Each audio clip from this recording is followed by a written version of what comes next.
So Disney has now dropped their 58th Disney classic on a straight to Disney Plus at a premium price, Raya and the Last Dragon, and what did I think of it?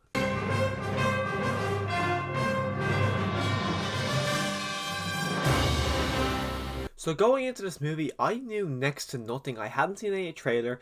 Only things I had seen about this movie was the kind of just set photos. Well, not set photos, like Entertainment Weekly photos they put out. I knew that Kelly Marie Tran, of course, from Last Jedi, was voicing the main character. And just by kind of getting not only the animation style, but just the photos I'd seen, I kind of got the idea that this movie was going to be kind of like a Moana movie, kind of just the way, and in a way, it is similar to Moana. And if you simplify the story to the simplest point, it's our lead character going to pick up something and then dropping that something to a place just to save the world, which this movie kind of sums up in a way to that kind of storyline. I thought the animation was absolutely stunning. The dragon designs I was a bit taken back by. I was kind of expecting more dragons. It's like if you kind of go off, say a dragon from How to Train Your Dragon or a dragon from Shrek, I was kind of going off a big kind of dragon design. But the design the dragons took, I was a bit taken back by. It's not really the design I was kind of anticipating and really imagining the character design to go off.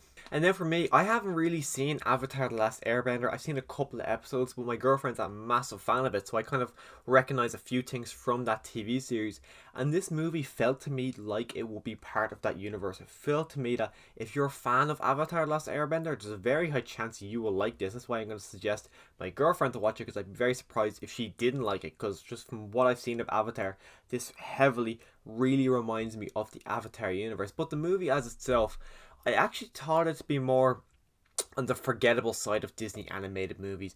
I can't see myself rushing to go back and rewatching this anytime soon, but the animation is absolutely stunning, which is not really a compliment at this stage anymore with Disney. It's more you just expect Disney's animation to be stunning, which it is for this movie. The action scenes in particular, some of them are absolutely stunning. Some of them, the sword play and just the weapons being used and hand-to-hand combat actually looks like two people fighting rather than just people doing that at each other in an animated movie. It actually looks like choreographed fight scenes, which I was really taken back by within this movie. Our main character, of course, is Raya, who I found to be not as likable as Disney probably wanted us to be.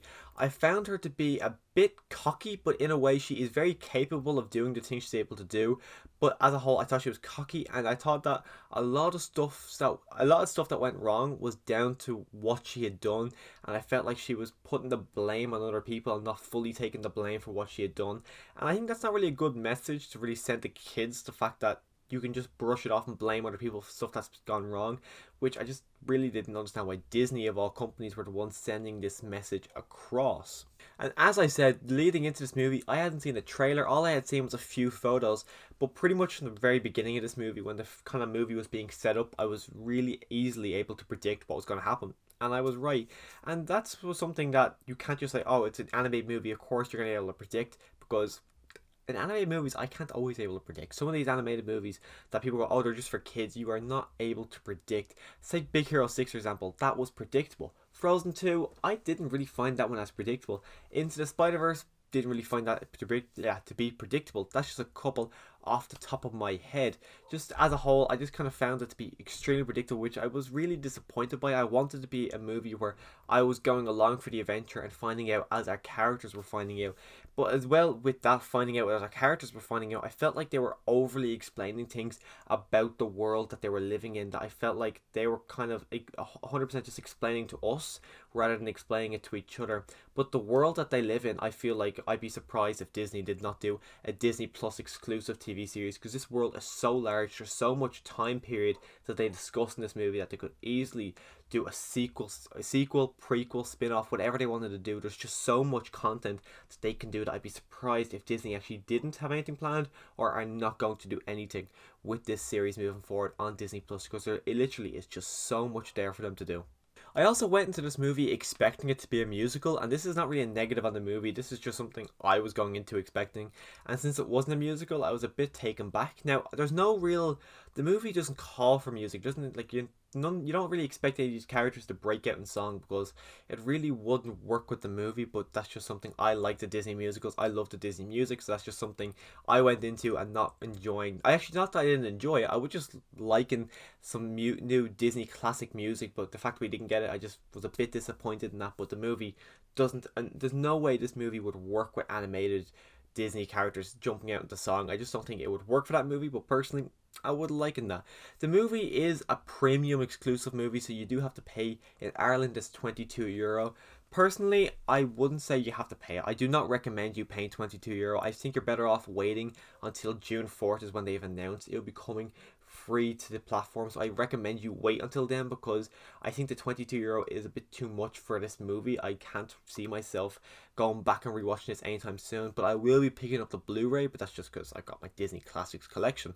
But I do not recommend you paying the €22 for this movie. If it was, say, a Black Widow or a new Star Wars movie or a new Pixar movie, I would recommend you paying for it.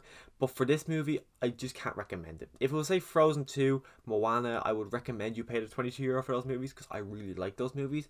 But for this movie, I do not recommend you pay the €22 to rent, pretty much renting Disney Plus is new movie Raya and the Last Dragon. But let me know your opinion on Raya and the Last Dragon in the comment section down below. Do you love it? Do you hate it? Do you disagree with my opinion? Because just judging offline, a lot of people are really liking this movie. So let me know why you liked it in the comment section down below. Click the subscribe button so you can see more content from me in the future. And as always, thanks for watching.